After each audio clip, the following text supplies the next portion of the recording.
ఈ వీడియో చూసే ముందు మన ఛానల్లో ఉన్న చాలా వీడియోస్ ఒకసారి లుక్ చేయండి.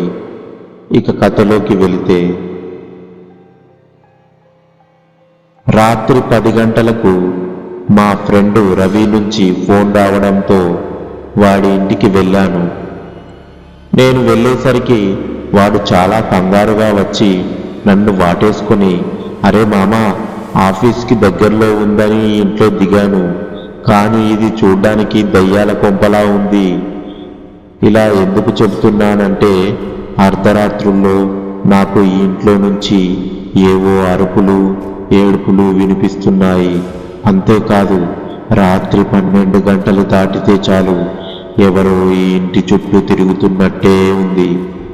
ఒక్కసారిగా నా మీద కూర్చొని నా గొంతు నొక్కుతున్నట్టుగా ఉందిరా. నిన్న కూడా అలాగే జరిగితే నాకస్సలు ఊపిరి ఆడలేదు. చివరికి ఎలాగో అలా తప్పించుకొని ఊపిరి పీల్చుకున్నాను. ఆ తర్వాత నాకు అసలు నిద్ర పట్టలేదు. కాదు, ఒకవేళ నేను పడుకుంటే ఆ దయ్యం మళ్ళీ ఎక్కడ వస్తుందో అనే భయం వేసిందిరా. ఇక ఈ ఇంట్లో ఒంటరిగా ఉండడం మంచిది కాదని నిన్ను పిలిపించాను అని చెప్పిన వాడు ఒకటే కంగారు పడుతూ, నువ్వు నాతో ఇక్కడ ఉండటానికి ఒప్పుకుంటావా మామా? ఇప్పుడు నేను ఇంటికి వెళతాను అంటే వాడు ఎక్కడ బాధపడతాడోనని ఆలోచించి, సరే కానీ ఇప్పుడు మనం ఎన్ని రోజులు ఈ ఇంట్లో ఉండాలిరా? అరే మామా, నాకు తోడుగా ఇక్కడే కొన్ని రోజులంటే మాకొక ఇంకో ఇల్లు దొరికేంత వరకు నాతోనే ఉండు మామా అని బతిమాలుతున్నట్టుగా నా చేతులు పట్టుకోవడంతో నేను కాదనలేక సరే అన్నాను. అప్పటికప్పుడు నేను ఇంటికి ఫోన్ చేసి ఆఫీస్ పని మీద క్యాంపు వెళ్తున్నాను, రావడానికి 1 వారం పట్టవచ్చు అని చెప్పి ఒప్పించాను. దాంతో వాడు సంతోషంతో, నువ్వు నాకు తోడుగా ఉన్నావు గనక ఈరోజు నేను హాయిగా పడుకోవచ్చంటూ, ఇక పద మామ పడుకుందాం, ఇప్పటికే చాలా ఆలస్యమయ్యింది అంటూ ఏదో గుర్తుకు వచ్చిన వాడిలా, ఆగు మామ, ఓకే ఆఫ్ చేశామంటే ఈ రాత్రికి దయ్యాలు భూతాలు మనల్ని డిస్టర్బ్ చేయలే అంటూ వాడు బ్లాక్ అండ్ గోల్డ్ ఫుల్ బాటిల్తో వచ్చాడు. నేను నవ్వుతూ, మామా, మందు కూడా సిద్ధం చేసుకున్నావారా? ఏమో బాబు, మీరు ఉంటారో లేదో తెలియదు కదా, అందుకే ఇది సెకండ్ ఆప్షన్. సరే వెళ్ళి ఆమ్లెట్ వేసుకొని వచ్చేయి అనడంతో వాడు మంచి గరం గరం వేసుకొని రావడంతో మేము ఫుల్ బాటిల్ ఖాళీ చేశాము. ఇక ఇద్దరికే ఫుల్లుగా మత్తు ఎక్కడంతో అలాగే పడుకుండిపోయాము. అర్ధరాత్రి 2 గంటలవుతుండగా ఇంతలో ఎవరో మా మీదకు ఎక్కి తొక్కుతున్నట్టు ఉండడంతో ఇద్దరం ఒక్కసారిగా నిద్రలో నుంచి లెగిసి కూర్చున్నాం. అప్పుడు సరిగ్గా సమయం 2 గంటలవుతుంది. ఇల్లంతా ఒకటే అరుపులు ఏడుపులు. అంతేకాదు, ఎవరో నడుస్తున్నట్టుగా, ఏవో ఆకారాలు కదులుతున్నట్టుగా.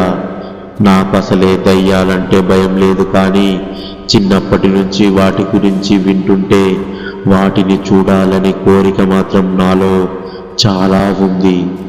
ఆ ఆశతో ఆ ఆకారాలు ఉన్న వైపుగా వెళ్ళాను, కానీ అవి అక్కడ నాకు కనిపించలేదు. దాంతో చేసేదేమీ లేక తిరిగి వచ్చి పడుకున్నాను. మళ్ళీ తిరిగి లేచేసరికి 10 గంటలయింది. అప్పటికప్పుడు రవి ఆఫీస్కు వెళ్ళిపోవాలి, కానీ వెళ్ళలేదు. ఏమై ఉంటుందో. రే రవి, ఆఫీస్కు లీవ్ పెట్టావా? అవునురా, నువ్వన్నావని ఒక్కరోజు లీవ్ సెలవు పెట్టేశాలే, రేపు కూడా ఉంటా కదరా. రేపటి సంగతి రేపు చూద్దాం మామ, ఈ రోజు గురించి ఆలోచించు. సరేలే, రెడీ అయి వస్తాను, బయటకు వెళ్ళి టిఫిన్ చేసి వద్దాం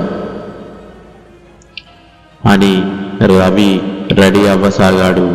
టిఫిన్ చేసి వచ్చిన గంట తర్వాత ఇద్దరం పిచ్చాపాటి ముచ్చట్లు మాట్లాడుకున్నాం. ఇంతలో రాత్రి జరిగిన విషయం గుర్తుకు రావడంతో, రే మామా, ఈ దయ్యాలు నిజంగా ఉన్నాయంటావా? మామా, కొన్ని వేల మంది దేవుని కన్నా దయ్యాన్ని ఎక్కువ చూశామంటుంటారు. అలాగని దేవుడు లేడని కాదుగా. అలాగే మనం పుట్టక మునిపే కొన్ని వేల మంది చనిపోయి ఉంటారు. పుట్టారు. మరి వాళ్ళు ఇక్కడ ఇలా చేసేవాళ్ళు అని వినడం తప్ప చూడలేదు.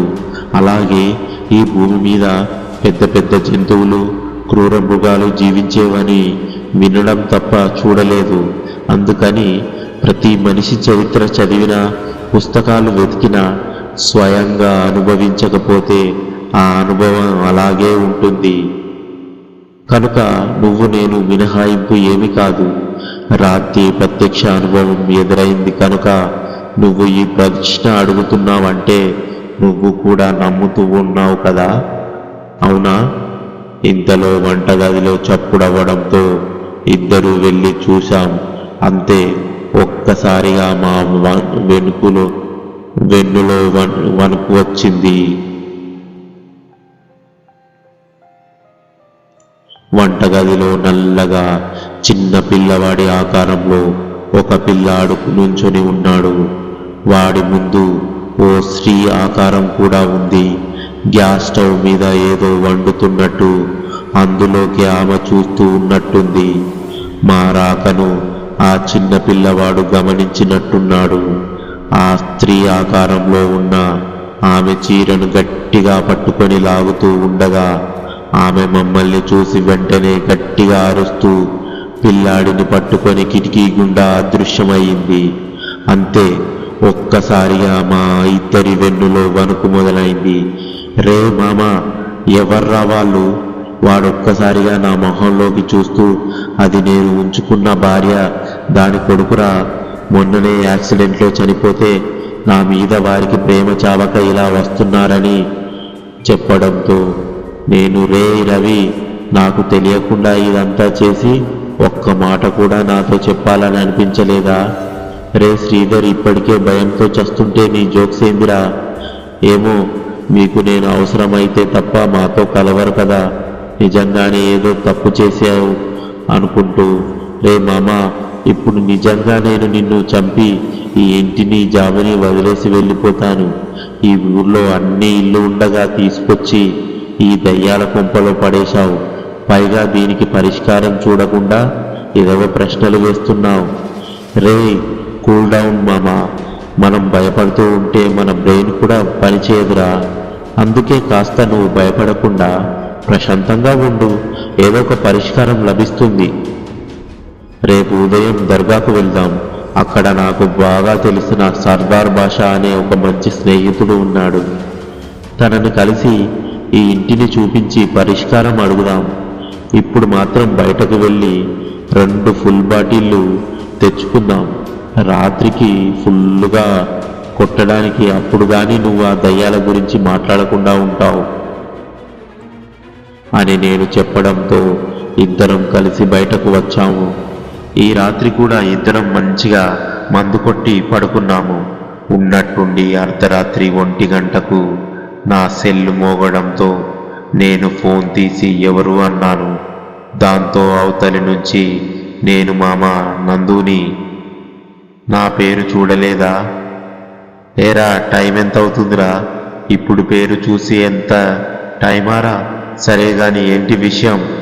ఏమి లేదు మామ, రాజీతో ఉన్నాను అని ఏం జరుగుతుందో చెప్తూ రాజీ బైక్ ఎక్కించుకొని సెకండ్ షోకి సినిమాకి వెళ్ళి వస్తుండగా రాజీపై కోరిక కలగడంతో, రాజీనిపై బాగా కోరికగా ఉందే, నేను కంట్రోల్ చేసుకోలేకపోతున్నా. మన ఇద్దరం వెంటనే తప్పు చేద్దాం ప్లీజ్. నందు, ఇప్పుడు టైం ఎంతో అయిందో తెలుసా? నేను అర్జెంటుగా ఇంటికి వెళ్ళాలి. మా మమ్మీ డాడీ ఎదురు చూస్తారు. అబ్బా రాజీ, నీకు నాకు పెళ్లి చేసుకున్నాం కనుక సంతోషంగా ఒక 4 రోజులు కలిసి తిరగండి అన్నారు కదా వాళ్ళు. ఇప్పుడు నువ్వు రానంత మాత్రాన ఎవరేమనుకోర్లే, నాతో మా ఇంట్లోనే ఉన్నావనుకుంటారు. అది కాదు నందు అంటూ ఏదో చెప్పబోతుంటే, ఒక్కసారి బైక్ దిగవా అని చెప్పి ఒక్కసారిగా రాజీ కురులలోని 4 వేళ్లను జోపించి రాజీ ముఖమును తన ముఖము దగ్గరికి లాక్కొని తన అదరాలతో రాజీ అదరాలను మూసిముడిసి మూలిగాను. ఈ హఠాత్ పరిణామానికి మొదట కంగు తిన్న రాజీ నందుకి పూర్తిగా సహకరించింది. కొంత సమయం తర్వాత తేరుకొని ఇద్దరి ఒళ్ళు కొంచెం తిమ్మిరిగా ఉండటంతో ఇద్దరు తప్పు చేయాలని అనిపించింది. కానీ తప్పు చేసేందుకు ప్లేస్ గురించి ఆలోచిస్తుంటే నందు రాజీతో ఇప్పుడు సమయం 1 గంట అవుతుంది, జనం కూడా లేక రోడ్లన్నీ నిర్మానుష్యంగా మారాయి.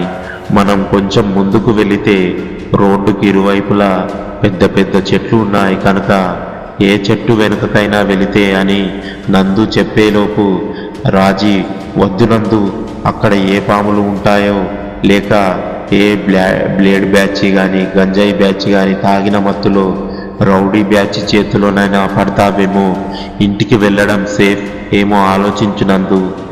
ఏంటి, నేను కూడా ఆలోచించని విధంగా ఆలోచించావే రాజీ. ఎంతైనా మీ ఆడవాళ్ళు మేధావులే చాలా.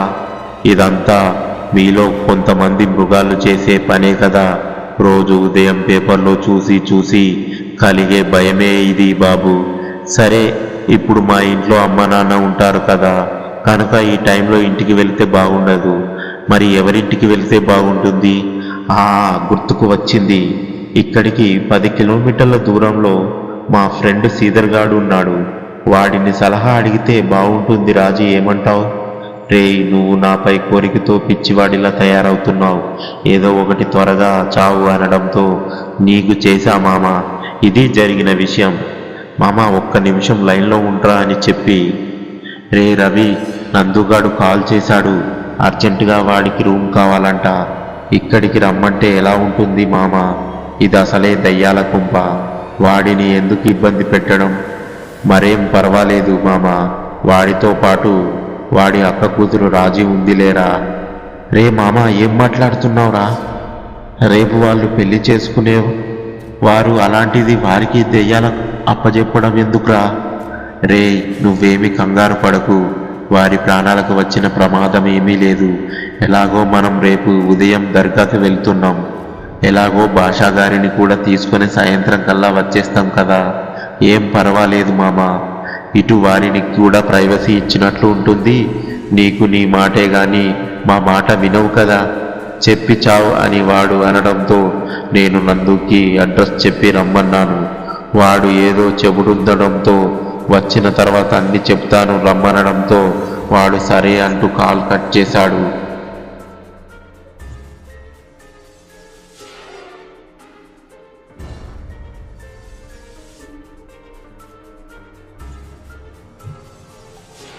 రాజీ, మనం చాలా లక్కీనే.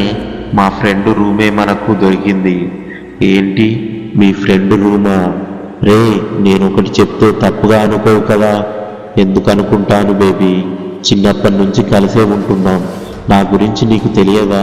నీ గురించి నాకు తెలియదా? మనం పర్వాలేదు చెప్పు. ఇటువంటప్పుడే మనం పర్ఫెక్ట్గా ఆలోచించాలి నందు. ఒసే పిశాసి, నా మూడంతా పోయేలా ఉందే. రాక్షసి, ముందు అసలు విషయం చెప్పవే. అది కాదు నందు. సరేలే, మీ ఫ్రెండ్స్ ఎలాంటి వారు? ఓ అదా నీ డౌట్ బేబీ. అయితే సింపుల్గా చెప్తాను విను. నాకు 2 ఫ్రెండ్స్, రవి, శ్రీధర్. మా అమ్మకి ఇంకో 2 పిల్లలు ఉంటే ఎలా ఉంటారో అలా వీళ్ళు నాతో ఉంటారు. ఇంకా నీకు నా మీద అనుమానం ఉంటే పద, మన ఇంటికి వెళ్ళిపోదాం. సారీరా నందు, ఈ రోజుల్లో ఎవరు ఎప్పుడు ఎలా మారుతారో చెప్పలేం. కాలం ఇది. అందుకే గాని నీ మీద అనుమానం కాదు నందు. ఆడపిల్లకు ప్రాణం మానం రెండూ ఒకటే. అవి ఎప్పుడో నీ సొంతం, అది వేరొకరు అంటూ ఏడుస్తూ నన్ను గట్టిగా పట్టుకొని కౌగిలించుకుంది. రాజీ, నీకు ఖచ్చితంగా మాట ఇస్తున్నా. నీకేదన్నా జరుగుతుందని తెలిస్తే ఆ క్షణంలో నా ప్రాణాలిచ్చైనా నిన్ను కాపాడుతాను. అయినా నీకిప్పటికీ చెప్తున్నా, నీకు భయంగా ఉంటే వెళ్ళిపోదాం. లేదు లేనందు, ఎలాగో 2 గంటలు అవుతుంది. ఇప్పుడు ఇంటికి మాత్రం ఎలా వెళ్తాం? పదా, మీ ఫ్రెండ్ ఇంటికే వెళ్దామని రాజీ అనడంతో నేను బైక్ స్టార్ట్ చేసి శ్రీధర్ చెప్పిన అడ్రస్కి పోనిస్తున్నా. అది ఒకటే రోడ్డు. అందులో మెయిన్ రోడ్ అవ్వడంతో 1 లేక 2 వెహికల్స్ తప్ప రోడంతా నిర్మానుష్యంగా ఉంది. రోడ్డుకు 2 వైపులా పెద్ద పెద్ద చెట్లు ఉండి నాగుపాములు అల్లుకున్నట్టు ఉండి అసలే చీకటిగా ఉన్న రోడ్డుని కటిక చీకటి మార్చింది. అది చూసి భయపడి రాజీ త్వరగా బైక్ని ముందుకు పోనిచ్చింది. దాంతో నేను కొంచెం వేగం పెంచా. మరో 2-3 కిలోమీటర్ల దూరంలో ఇల్లు ఉందనగా అనుకోని అతిథిగా వర్షం వచ్చింది. అది క్రమేపీ పెద్ద వానలా మారింది. అంతలోనే పిడుగులు పడినట్లు పెద్దగా శబ్దం రావడంతో రాజీ మరింతగా భయపడి నన్ను గట్టిగా పట్టుకొని వణుకుతుంది. పాపం, నా వలన రాజీ ఇంత కష్టపడుతుంది అనుకుంటే అసలు ఈ ప్రస్తావనే తెచ్చేవాడినే కాదు అనుకుంటూ ముందుకు వెళ్తున్నా. ఒక పక్కన కారు చీకటి, మరో పక్కన ఉరుములు, మెరుపులు, పిడుగుల శబ్దం. అనుకుంటే వర్షం పెరగడంతో చలి తీవ్రత ఎక్కువగా ఉంది. పోనీ ఏ చెట్టు కింద ఆగుదామంటే అవి రాక్షసి మాదిరిగా ఊగుతూ ఉన్నాయి.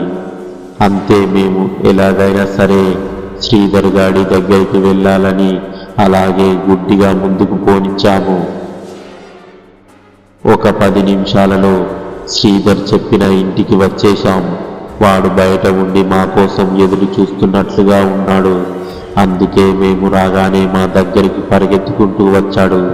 అమ్మయ్య, మీరు సేఫ్గా వచ్చేశారు, నాకు చాలా సంతోషంగా ఉందిరా.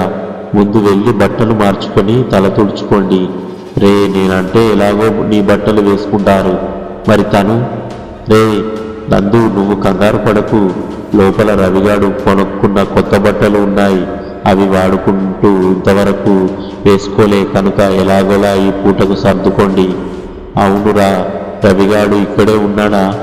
లేదు, నేనే వాడి దగ్గర ఉన్నా, కానీ ముందు మీరు లోపలికి వెళ్ళండ్రా బాబు అని మమ్మల్ని లోపలికి పంపించేవాడు గేటు వైపుకు వెళ్ళాడు. శ్రీధర్కి గేటు దగ్గర ఎవరో ఉన్నట్టు కనిపించేసరికి ఎవరబ్బా వాళ్ళు ఈ టైంలో అనుకుంటూ చూద్దామని దగ్గరికి వెళ్ళాడు. అంతే, ఆ వ్యక్తి మెరుపులా మాయమయ్యాడు. వెంటనే శ్రీధర్ ఆలోచనలో పడ్డాడు. మామూలుగా మనిషి అయితే పరిగెత్తుతాడు, లేదంటే దాక్కుంటూ ప్రయత్నం చేస్తాడు. కానీ ఇలా మెరుపులా మాయమవ్వడం అంటే ఇంట్లో దయ్యాలు అసలే తిరుగుతున్నాయి కదా, అందులో ఇది ఒకటి అనుకుంటూ ఇంట్లోకి వస్తాడు. తర్వాత ఏమో తెలుసుకోవాలంటే నెక్స్ట్ పార్ట్ కోసం వెయిట్ చేస్తూ ఉండండి. ఈ వీడియో నచ్చినట్లయితే లైక్ చేసి మీకేమనిపించిందో కామెంట్ చేయండి. మరిన్ని వీడియోల కోసం సబ్స్క్రైబ్ చేసుకోండి. Thank you for watching our videos.